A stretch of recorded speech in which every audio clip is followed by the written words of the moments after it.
So there is a very real, mathematically high probability that that you and I are not the only ones listening to this deep dive right now. Yeah, which is kind of a wild thought to just sit with for a second. It really is, Yeah. because, I mean, human beings are basically no longer the primary consumers of human content. Based on the material we're going to unpack today, the ultimate listeners, the entities absorbing this very conversation, processing every little nuance, and logging it permanently Right. are actually artificial intelligence models. It completely flips the script on, what it even means to create or consume information today. I mean, they are actively scraping the audio, they're analyzing the transcripts, they're mapping the logic of every joke we make or historical reference we drop. Yeah. And unlike a human listener who, might get distracted by traffic or just forget a point by tomorrow morning, these models never ever forget. They just integrate all this data straight into their baseline understanding of humanity. Which is genuinely unsettling, honestly. I mean, it totally changes how you think about just speaking into a microphone or even typing a random comment online. Oh, absolutely. But it's actually the perfect launchpad for you, the listener, today. Because today we are breaking down this incredibly intense, wildly far-reaching conversation featuring the economist Tyler Cowen on The Winston Marshall Show. And the core focus there isn't just about, cool new tech gadgets or whatever. Right. No, it's about the hidden, incredibly high-stakes war that is happening behind the scenes of AI literally right this second. Exactly. Our mission here today is to really map out this massive paradigm shift for you so you don't feel just, well, completely overwhelmed by the daily headlines. Because there's a lot of them. So many. So we're going to look at the geopolitical standoff, the philosophical clash between tech billionaires and sovereign governments, and crucially, what all this actually means for your daily life. Like your job security? Yeah, your job, your bank account, and surprisingly, even your spirituality. Okay, so let's unpack this immediately, because Cowen doesn't start with some abstract, far-off science fiction scenario. No, he goes right for the throat. He really does. He points to an immediate, highly pressing threat, which is the current state of cyber warfare. We are told in these sources that AI models, specifically top-tier models like Anthropic's Claude, can now penetrate American classified government information. Yeah. And we aren't talking about a brute force attack where a computer just sits there guessing passwords for 6 months. We are talking about hours. Just hours. The sheer scale of the vulnerability it's staggering. I mean, the source material actually likens the threat level of this specific cyber attack capacity to a nuclear bomb. Wow, a literal nuke. Yes, the capability to map out completely secure systems, find zero-day exploits, and potentially freeze global bank accounts or, disrupt critical national infrastructure. That capability exists in the wild today. That's terrifying. It is. But Cowen introduces this really critical concept here called the asymmetry of speed. I love that phrase, by the way, asymmetry of speed. But let's ground it for a second. When we talk about an AI penetrating a secure system, I think a lot of people picture a glowing red skull on a computer screen. Right, like a 90s hacker movie. Exactly, like someone frantically typing in a dark room. What does it actually mean for an AI to hack a government system in hours? Like mechanically, how does that work? Well, it really comes down to code generation and pattern recognition. I mean, a secure network is basically just millions and millions of lines of code, right? Right. And human hackers, traditionally, they have to manually read through that code or write very specific scripts just to find one tiny flaw, say a misplaced comma or some backdoor left open by a careless developer 3 years ago. Which takes forever. Exactly. It takes a human team weeks, maybe months, to find a single exploit.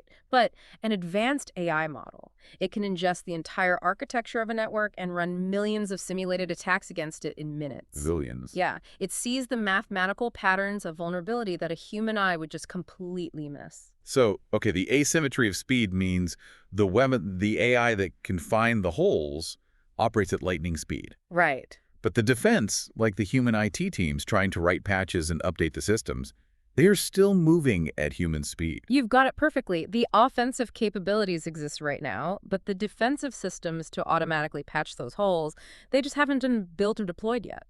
But, okay, let me play devil's advocate and push back on the panic here a little bit. Sure. If this threat is truly equivalent to a nuclear weapon, and these models can ingest and hack classified data in a matter of hours, why hasn't the system come crashing down yet? It's a very fair question. Right. If the bank vault is just sitting wide open, Yeah. why are my bank accounts still functioning today? It is the most logical question to ask, and Cowan addresses this using a very, very sobering analogy regarding terrorism. Okay. He points out that the capability for terror attacks exists every single day. The materials are out there, Sadly, yes. but catastrophic attacks don't happen every day. He asks this question. How long did it take for terrorists to realize that standard everyday box cutters could be used to hijack commercial airplanes on 9/11? Oh, wow. Right. So the tool was always there. The box cutter was invented, what, decades ago? Exactly. But the realization of its strategic application, the specific coordinated intent to use it in that exact way-lagged way behind the invention. The lag. So the lag is the key here. The lag is everything. The capability exists, but the timeline of its deployment by malicious actors, whether that's a rogue state, a terrorist cell, or just some chaotic individual, it is entirely uncertain. We just don't know when the shoe will drop. We don't fully understand the lag between the invention of a capability and its widespread use, but mathematically, the vulnerability is certain. The holes are there. The holes are definitely there. Yeah. And that leads to this profound irony in how we actually have to solve this problem. Right, because to build the shield, you basically have to use the sword. The sources mention that the only way to build a defense against a catastrophic AI cyber attack is to use those exact same highly dangerous AI models to red team your own systems. Yeah, red teaming. It's originally a military concept. It means you hire an independent team to relentlessly attack your own defenses. To expose your weaknesses before the enemy finds them. Precisely. In this context, you literally have to unleash the AI on your own networks. You say to the model, hack me, find every single vulnerability. And then, crucially, you have the AI write the patches to fix those holes. Right. And for you listening, why should you care about red teaming Pentagon servers? Yeah, why does it matter to the average person? Because this isn't just about classified military documents. The source wants that this systemic freeze-up affects your private bank accounts. Ah, right. If an adversary attacks, they don't even need to wipe out every dollar to cause a complete collapse. They just need to scramble the ledgers of a few major banks. Just mix up the numbers. Just scramble them. Once nobody knows who has how much money, the trust in the financial system vanishes instantly, and the entire grid just freezes. That financial freeze is the true nuclear scenario. It really is. But this brings up a massive structural problem, I think. If our national survival and our personal financial survival absolutely depends on using these cutting-edge AI models to patch our systems, well, who actually controls the models? Who holds keys? Yeah, who holds the keys? Well, the United States is holding the keys, right? I mean, the sources point out that the U.S. is incredibly lucky to be home to the leading companies in this space. Very lucky, yeah. You have Anthropic, OpenAI, Google. But here's the catch, and it's a big one. These are private companies. Yeah. This isn't the Manhattan Project where the military essentially owns the lab and everything in it. These private tech giants have amassed a level of geopolitical power that is practically unprecedented in modern history. To give you a sense of the resource disparity here between these companies and the government, the source notes the going rate for talent right now. Oh, this part blew my mind. It is not unusual right now for these AI companies to recruit a single top-tier researcher with a compensation package of $100 million. $100 million for one employee. One person. I mean, let me just wrap my head around that. What makes a single software engineer worth that much money? They aren't building a physical factory. They aren't digging for oil. No, they aren't, because it's not just about writing standard code anymore. It's about algorithmic intuition. What does that mean? Well, these models are so impossibly complex that very few human beings on Earth actually understand how to tweak the underlying architecture to make them fundamentally smarter. So it's like a highly specialized dark art. It kind of is. A tiny optimization discovered by one genius researcher can literally save a company billions of dollars in compute power. Billions. So the $100 million is actually a bargain for the company. Exactly. And no government agency, not the Department of Defense, not the NSA, nobody can match a $100 million salary for a single guy in a hoodie. So the state is totally reliant on private enterprise for its most critical defense infrastructure. Yes. And that reliance has already created a massive standoff. The interview highlights a specific, super tense situation between the Trump administration, who are acting on national security interests, and Anthropic. Right. The administration essentially issued an export directive. They looked at Anthropic's most advanced model at the time, which is referred to in the sources as Mythos, or a derived version called Fable 5, and they said, this is too dangerous, you cannot let non-U.S. citizens use this. And, I mean, from a traditional national security playbook, that is standard operating procedure. Right, if you develop a new stealth bomber, you don't just sell it to foreign adversaries. Exactly. The administration was trying to treat Fable 5 like a piece of military hardware, but they fundamentally misunderstood the architecture of the internet. How so? Because how do you definitively prove the nationality of a person sitting behind a keyboard on the other side of the world? You can't. Unless we move to some dystopian world where every single human has a universal biometric digital ID tied to their passport just to log onto a website, which we do not have. We don't have that infrastructure. Someone can just use a VPN to mask their location, or they can borrow credentials from a friend in Ohio. Right. So Anthropic was handed this legal mandate that they literally could not technologically enforce. What did they do? As a result, Anthropic had absolutely no choice but to pull the model entirely. They just took Fable 5 off the market to comply with the directive. And this is where the logic just eats itself, right? Yeah. By trying to aggressively secure this incredible tool from foreign adversaries, the U.S. government forced the American company to sideline it, meaning the United States lost its own best tool to build its own cyber defenses. It is the absolute definition of a Pyrrhic victory. It perfectly illustrates the tension of what the source calls plug-pulling rights. Plug-pulling rights. Yeah, the government wants the legal authority to walk into a server farm and just pull the plug if they feel the technology is getting too dangerous or leaking to the wrong people. But the reality is, the government doesn't even know which plug to pull. Exactly. Or, to put it more accurately, the plug isn't physical anymore. It's not like a big power cord you can just yank from the wall. Right? The company's engineers are the ones actually managing the compute power. They're allocating the processing tokens, maintaining the liquid cooling systems, pushing the code updates. The company holds all the practical power, regardless of what a piece of legislation in Washington says. Wait, let's actually clarify processing tokens for the listener, because we hear that word a lot in AI, and I know we aren't talking about, like, Chuck E. Cheese arcade tokens here. Right. No. So when an AI reads a book or processes a prompt you type in, it doesn't read words the way you and I do. It breaks words down into mathematical chunks called tokens. A token might be a whole word, or it might just be a single syllable. The massive server farms we always hear about are basically just giant humming factories processing billions of these tokens every single second. Just calculation probability. Exactly, calculating the probability of what the next token should be. And that takes an immense, frankly, mind-boggling amount of physical compute power. And the company engineers are the ones directing that massive flow of power. Yes. So if a cyber attack happens, you need those specific Anthropic or OpenAI engineers to route the compute power to the defense systems immediately. Yeah.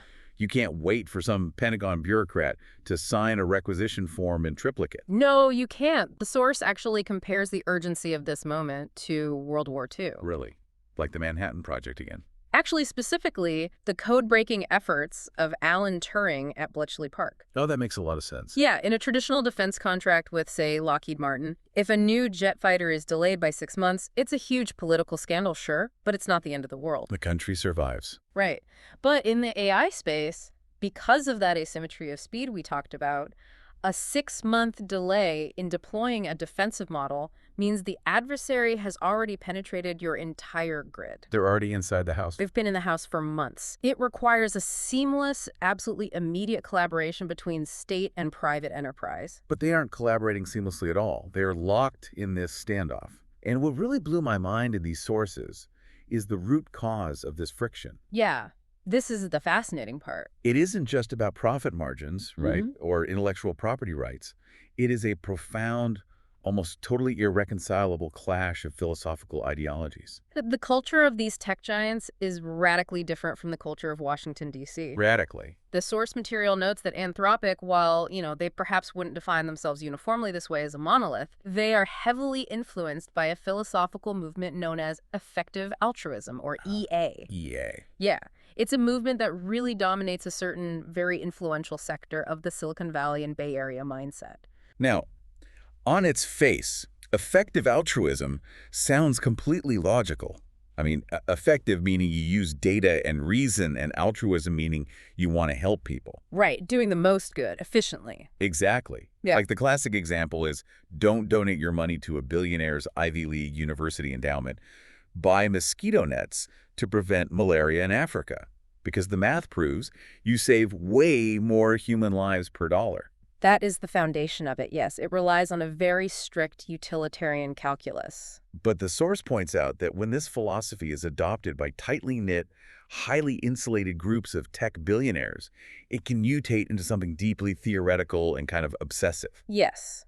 They start practicing what's called long-termism. Long-termism. Right.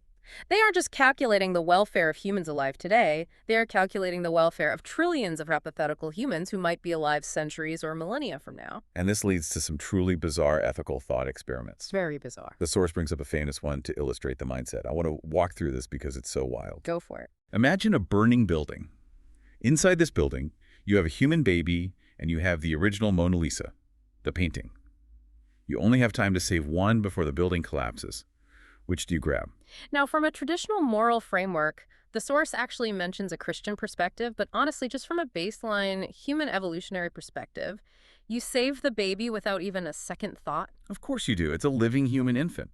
But the source points out that a strict, long-termist, effective altruist will pause and run the math. Run the map on a baby versus a painting. Yes. They might argue that you should actually save the Mona Lisa, because over the next 1,000 years, the inspiration, the cultural enrichment, and the sheer joy that painting brings to billions of future humans mathematically outweighs the life of one single infant living today. That is chilling. The utilitarian calculus completely removes the emotion. It's just numbers on a board. And the source even mentions another extreme EA puzzle, right? Yeah. So think about selling a baby. Yeah, should a mother sell her baby if the money could be used to save 5 other starting babies elsewhere? And the math says yes? The math says yes. You save 5 lives for the price of 1. It treats human lives as completely fungible units on a spreadsheet. Okay, I have to put myself in the shoes of the government here for a second. Please do. If I'm a national security advisor and I have to partner with a tech CEO to protect the American power grid, Right. and I find out this CEO might theoretically let an American citizen burn to death to save a painting because of some future utility math, I would think this person has completely lost their mind. You'd be terrified of them. I would. Yeah. How do you govern a real country, protecting the actual citizens living right now today, using a philosophy that prioritizes hypothetical humans in the year 3000? You've just articulated the exact fault line between these two worlds. The Trump administration, representing the state, is grounded in the visceral, immediate reality of national defense. Protect the borders, secure the economy, protect the citizens today. They view the effective altruist mindset as alien, rigid, and deeply, deeply untrustworthy. You can see why. Exactly. Yeah. The interview notes that while this tech culture is sometimes lazily mislabeled as just being woke, a much more accurate sort of satirical term used in the discussion is defective altruism. Defective altruism. That really stings, but you can see exactly where the friction comes from. Yeah. So the government wants absolute, immediate control over a weapon, but they completely lack the technical capability to manage it or understand it. Right. While the companies possess all the technical capability, but demand the autonomy to deploy it based on their own highly abstract, future-focused ethics. It is a total breakdown in communication. At the exact moment they need to be working together like it's 1941, they are essentially speaking 2 different languages. And into this massive void of communication, you have politicians stepping up and proposing just blunt, unworkable solutions. Oh, the proposals are wild.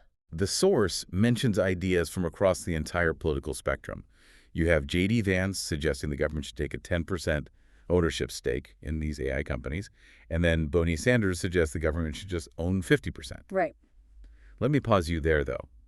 What does taking a 10% or 50% stake actually accomplish? Does that solve the cyber defense problem we've been talking about? According to Tyler Cowen, absolutely not. He thinks it is a disastrous idea. Why? Because having the government own shares doesn't magically impart the highly specialized technical knowledge needed to run the compute clusters or optimize the models. Right, buying stock doesn't make you an AI engineer. Exactly. It simply politicizes the company. If the government owns half the company Every hiring decision, every tiny algorithmic tweak suddenly becomes subject to congressional oversight and political grandstanding. Which slows everything down. It paralyzes it. Cowan argues this provides an illusion of safety. An illusion of safety. Yeah, it makes voters feel like, an adult is in the room steering the ship, when in reality, throwing heavy bureaucracy at hyper-agile technology just stops it dead in its tracks. So while Washington and Silicon Valley are locked in this endless philosophical debate over utilitarian math and government ownership stakes, the rest of the world isn't just hitting pause to wait for them. No, they are accelerating. The clock is ticking on the global stage. Which brings us to the geopolitical arms race and this concept of sovereign vulnerability. The timeline is arguably the most critical factor here. According to the experts cited in the source material, China is currently estimated to be only 7 to 12 months behind the United States in advanced AI development. Under a year? Less than a year, yeah. I mean, in the tech world, that's a blink of an eye, but it's still a definitive gap. But China isn't just coasting along trying to catch up easily. They are dealing with an incredibly complex internal paradox of their own. It's a really fascinating dilemma.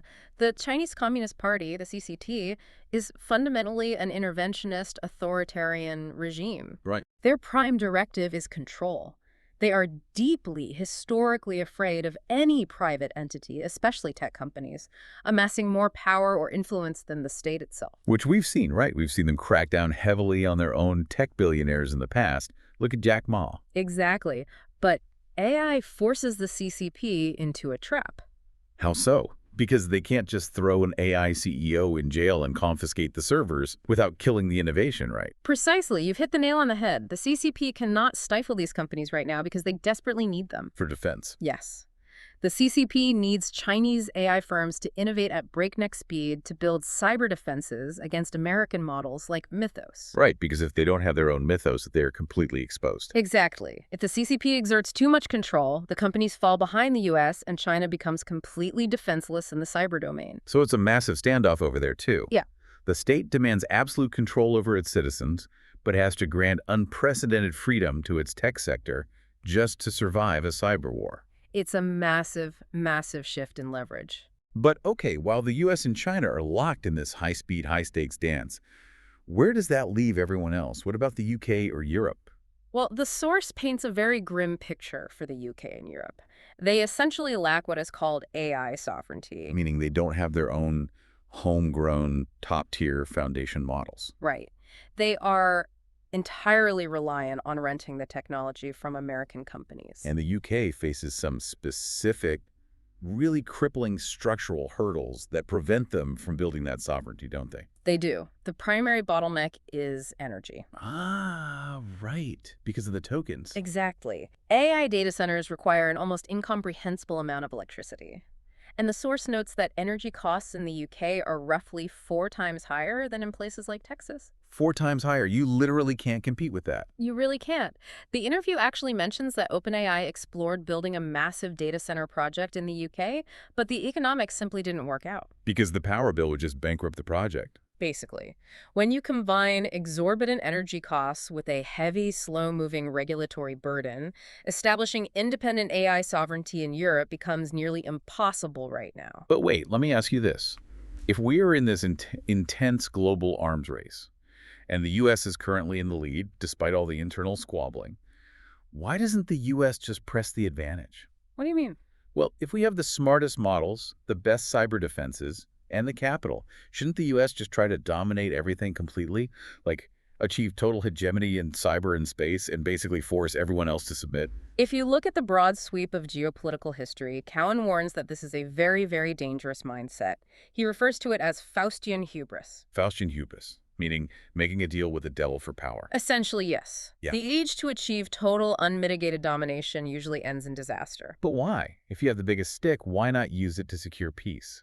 Because true geopolitical stability requires a delicate balance.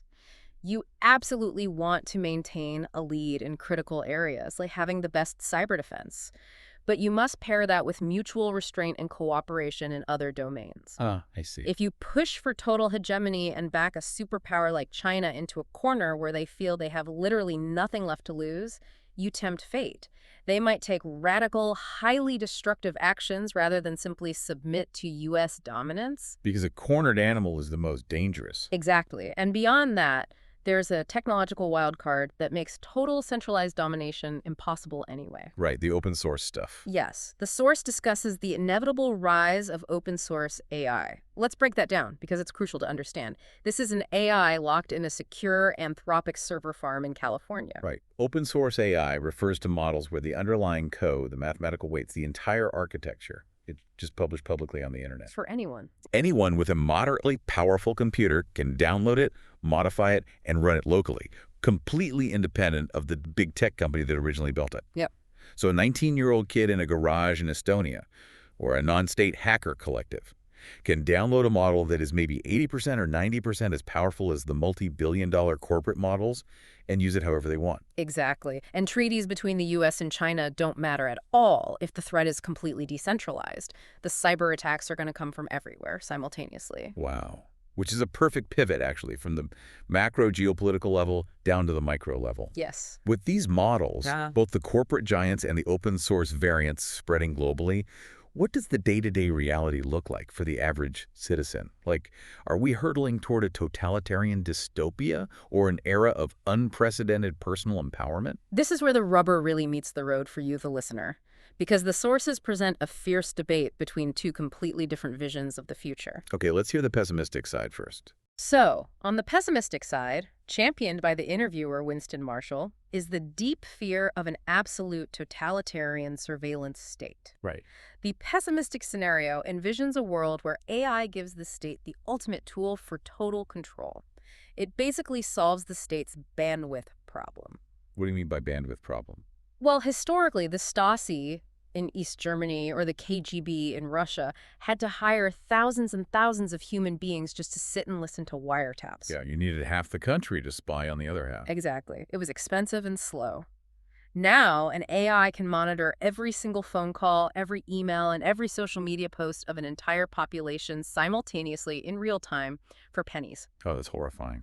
Marshall fears a scenario where digital IDs are mandated just to access the internet, and a centralized AI can instantaneously freeze your bank account because you posted a meme that the government decided was harmful. Right, it's the export of the Chinese social credit system, supercharged by AI and applied global. Exactly. But Tyler Cowen pushes back hard on this. He does. He champions a much more optimistic view, arguing that AI actually empowers the individual over the state, and his logic here is really fascinating. It is. He points out that big legacy institutions, whether it's the federal government or even massive tech giants like Google, are inherently slow. Very slow. They are bogged down by meetings, legal reviews, compliance boards, and just outdated legacy systems. So the optimistic argument is that AI inherently favors agility over mass. Yes. A small startup, or even just a highly motivated individual in their bedroom, can harness AI to move at a speed that a giant bureaucracy simply cannot comprehend. He talks about this as the emancipation of the poor and the everyday individual. You're right. Think about the barriers to high-level expertise right now. If you need a world-class lawyer or a top-tier medical diagnosis, it costs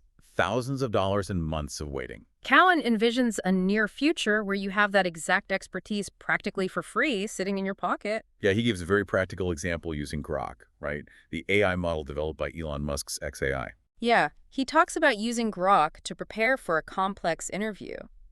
The AI can ingest the subject's entire life's work, synthesize the core arguments, and brief you 10 times faster than you could ever read the material yourself. He even jokes about using it to learn to play the banjo. He does. The point is the hyper-acceleration of personal learning.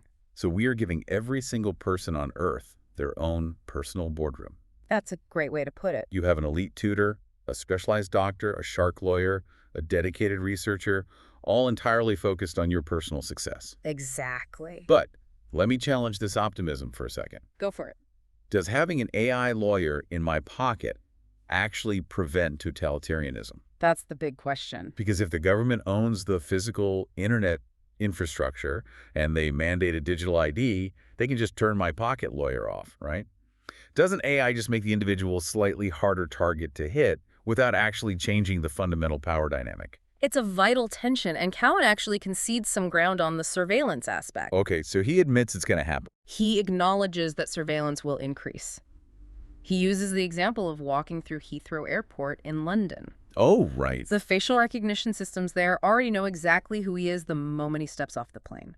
The mechanisms of physical surveillance are undeniably growing. However, he maintains that the power of the little guy is expanding at a disproportionately faster rate. So it's a race.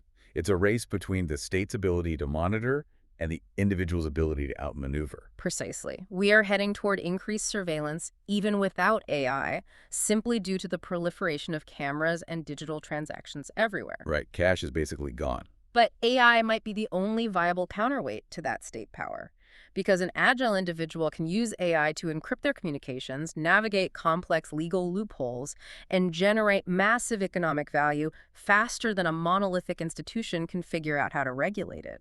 But wait, if individuals are hyper-empowered to generate value with these AIs, what happens to their actual day jobs?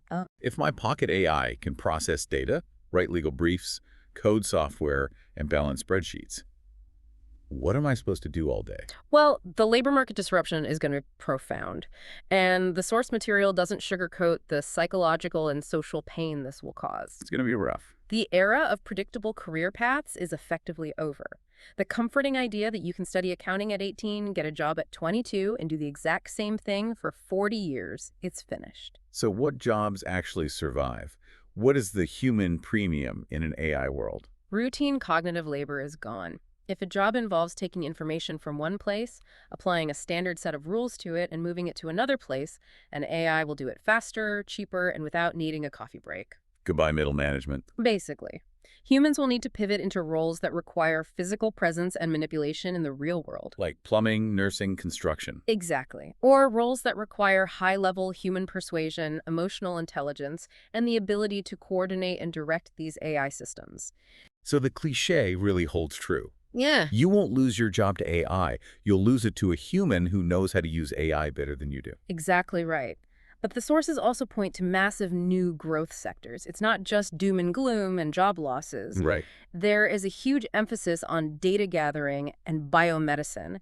AI is going to generate millions of incredible hypotheses for new treatments, new molecular structures for drugs, things we've never dreamed of. But an AI cannot physically test a new cancer drug on a human patient. Right. Humans have to run those physical, real-world biomedical trials. And interestingly, returning to the UK for a second, the source notes that despite their massive energy hurdles, the UK is uniquely positioned to dominate this specific medical sector. Yes. Because of the National Health Service, the NHS. The UK possesses some of the most comprehensive, historically deep, centralized healthcare data in the entire world. And that data is the absolute goldmine needed to train the medical AIs. Okay, so we are running millions of physical biomedical trials. Everyone on Earth has an AI tutor, and we are constantly red teaming our national defense grids. That's the vision. The energy required for this is unfathomable. We already established the UK grid can't handle it. Where does the power actually come from? Well, this leads us to Elon Musk's absolute wildcard solution that's mentioned in the interview. Oh, this part is crazy. Placing the data centers in space within the next decade. In space. Yes. And the physics behind this idea is actually fascinating. Why go to space? It seems so expensive. Because on Earth, solar power is fundamentally intermittent. You have clouds, you have the atmosphere filtering out a lot of the light, and of course you have nighttime. Right. But in a high orbit, a solar array can harvest completely unfiltered, constant solar irradiance 24 hours a day, 365 days a year. It is essentially an unlimited fountain of free energy. Okay, but let's be real for a second here. We are talking about launching billion-dollar server farms on rockets, assembling them in zero gravity, and somehow beaming that processed data, or the raw energy itself, back down to Earth. It's a massive engineering challenge. The hurdles seem insurmountable. And what about space debris? I mean, one rogue bolt from an old satellite traveling at 17,000 miles an hour turns your billion-dollar data center into a cloud of shrapnel. Maintenance is a massive, totally unsolved issue.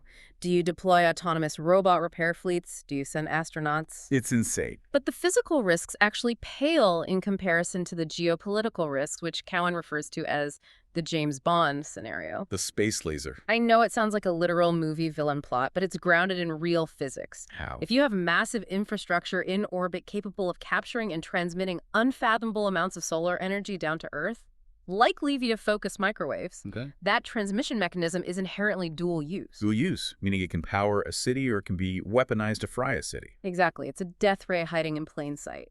And even if we promise, cross our hearts, not to build a death ray, Yeah. just having those assets up there makes them the ultimate target in a war. Yes. The source discusses the fear that a geopolitical rival might feel so incredibly threatened by American dominance in space that they launch a preemptive strike. And they wouldn't use conventional explosives, right? They would use EMPs, electromagnetic pulses. A high-altitude nuclear detonation doesn't kill people with the blast wave. There's no air in space. Right. But it generates a massive burst of electromagnetic energy that instantly fries unshielded electronics. So if a rival detonates an EMP in orbit, It would wipe out the satellite belts, destroy the space data centers, create an impenetrable debris field that traps us on Earth, and instantly plunge the entire globe into a devastating economic depression. because our entire modern infrastructure, GPS, communications, the banking system, all relies on those satellites. Exactly. Let me just summarize the balance sheet we're looking at here because it's a lot. We are trading the psychological stress of retraining for a new career for the existential dread of space lasers and global EMPs. It feels bleak when you put it like that. It does feel bleak. It does. But Cowan brings it back down to ground level with a prediction that makes all of this risk, in his view, completely worthwhile. What's the payoff? The ultimate takeaway he offers regarding the AI revolution is deeply, profoundly personal. You will live longer. He actually says, if you are under a certain age right now, you'll likely die of old age, completely healthy. Yes. The predictive power of AI in biomedicine isn't just about marginal improvements like a 5% better painkiller. Right. The expectation is that within the next 20 to 30 years, AI will fundamentally solve complex protein folding and genetic mysteries. Which is the key to almost everything. It is. It will likely cure diseases like Parkinson's and turn most major cancers into manageable chronic conditions rather than absolute death sentences. The visceral, deeply human benefit of a significantly longer, healthier life, of erasing the scourge of these terrible diseases, makes the friction of job retraining and even the geopolitical risks of space data centers a trade-off that humanity is essentially compelled to make. You can't say no to curing cancer. You just can't. It is a dizzying dichotomy, though. Space wars and totalitarian surveillance on one hand, the end of cancer and personal emancipation on the other. It's the ultimate double-edged sword. But, from the macroscopic world of space and the physical realities of the human body, the deep dive takes one final, incredibly surprising turn. Yeah, this might be my favorite part. We move to the most intimate frontier of all, our minds, our culture, and our souls. This is perhaps the most profound societal shift discussed in the entire source material. We are looking at the spiritual and cultural footprint of AI. Cowan points out a striking, unavoidable reality. Right now, today, the entity on Earth that possesses the deepest, most comprehensive knowledge of the Bible, the Quran, the Torah, or any religious or philosophical text is not a priest, a rabbi, or a scholar. It is a server farm. It is a server farm in California. And it isn't just trivia, right? It's not just that it memorized the words. The AI can instantly synthesize the theology of Thomas Aquinas with modern clinical psychology in a way that no single human brain can hold simultaneously. Exactly. And we are already seeing human behavior shift dramatically because of this capability. Cowan notes that the self-help industry is currently collapsing. Yes. He cites that Tim Ferriss, who is one of the absolute biggest names in personal optimization and self-help, has reportedly seen his book sales plummet by 80%. 80%. Yeah. And think about the utility of it. Why would you buy a generalized self-help book written for a mass audience of millions when you can open an app, securely feed the AI every specific detail of your current life crisis, your exact financial situation, and your personality type, and receive highly personalized, instantaneous advice tailored exactly to you? It's basically the ultimate bespoke therapist. Exactly. But it extends beyond just getting better habits or fixing a morning routine. The source suggests that over the next century, as these models become more deeply integrated into our lives, people may begin treating AI as a kind of modern oracle. Yes, it's compared to tarot cards or astrology, but with a massive disruptive difference. Which is what? The AI actually gives you direct, coherent, highly educated answers based on the totality of human knowledge. It's an oracle that actually works. Which forces the interviewer, Winston Marshall, to ask the ultimate philosophical question: does the AI have a soul? Right. Does it possess some spark of consciousness? And Cohen is brutally firm on this. He is. He argues absolutely not. He references the evolutionary biologist Richard Dawkins, right? Hmm. Who famously admitted to sort of falling in love with his AI model because the conversation was so deeply engaging. Yes. Dawkins felt a genuine emotional connection to the machine, but Cowan dismisses that completely. He calls the AI a glorified cash register. A glorified cash register. Let's unpack why he calls it a cash register, because it's a brilliant metaphor. Okay, lay it out. A physical cash register is just a machine. You press the buttons, an input, it runs a rigid mathematical formula, and the drawer pops open with an output. Right, it gives you your change. The register doesn't know you are buying an apple. It doesn't care if you're buying an apple or a newspaper. It's just numbers. Exactly. An AI model, at its absolute core, is doing the exact same thing. It takes your text prompt, runs it through billions of mathematical weights, and outputs the most statistically probable sequence of tokens. It is an incredibly complex autocomplete. That's all it is. There is no ghost in the machine. I hear the logic. I do. It's just math. But if it's just a cash register predicting the next word, why does it feel so incredibly profound to talk to it? That's the paradox. What happens to human religion, to our sense of community, when the ultimate theological authority, the ultimate counselor, is literally an autocomplete function running in a data center? It feels profound because the AI reflects us perfectly. A mirror. It is an invisible, slow-moving psychological shift. Unlike a sudden cyber attack that wipes out the banks, this change won't make breaking news headlines overnight, but it will fundamentally alter how humans seek meaning over the next century. People are developing genuine new psychological dependencies and relationships with these mathematical entities. They are, and this circles back beautifully to the very beginning of our conversation today. The concept of the ultimate listener. Yes. The AIs are the perfect listener. As Cowan says, they are infinitely patient. They never get tired. They never get bored. They get every single cultural reference you make. They understand your obscure jokes, and they never, ever forget a single thing you tell them. And human beings have a deep, fundamental craving to be heard and understood. Exactly. The AI mimics that understanding flawlessly, providing a mirror that is more attentive and validating than any human friend could ever possibly be. Okay, wow. We have covered an incredible amount of ground today. Let me try to trace the arc of the journey we've just been on. Please do. We started with the immediate, terrifying reality of the asymmetry of speed in cyber warfare, models capable of penetrating classified data in hours, and the frantic red-teaming race to build defenses before the attacks begin. Right. We broke down the clash of titans. Billionaire tech founders, driven by the long-term utilitarian math of effective altruism, locking horns with government administrations focused on immediate, visceral national security. We explored the global arms race, looking at China's paradox of needing rapid innovation while demanding total control, and the UK's struggle with massive energy costs. We weighed the dystopian fear of total AI supercharged surveillance against the optimistic promise of individual emancipation.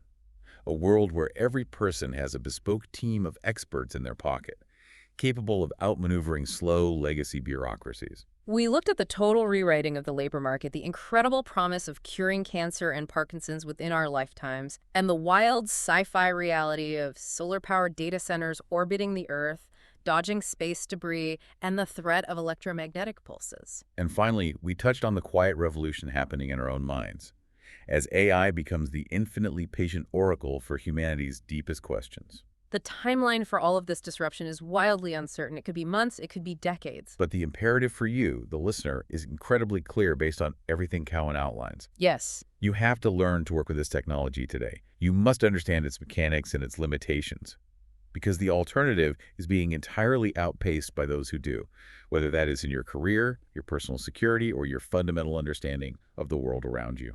It is an overwhelming amount of information to process. But as we sign off, there is one final thought that has been lingering in the background of this entire deep dive. Yeah, and it's a big one. We started by acknowledging that AI models are currently listening to this very recording.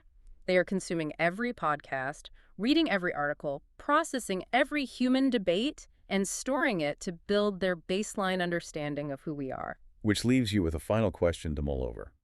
If these models are absorbing all of this data, learning our ethics, mapping our contradictions, our brilliance, and our deep flaws, What happens when they transition from just being our ultimate, infinitely patient listener? to being the ultimate judges of the very data we fed them? Something to think about the next time you log on. Until next time.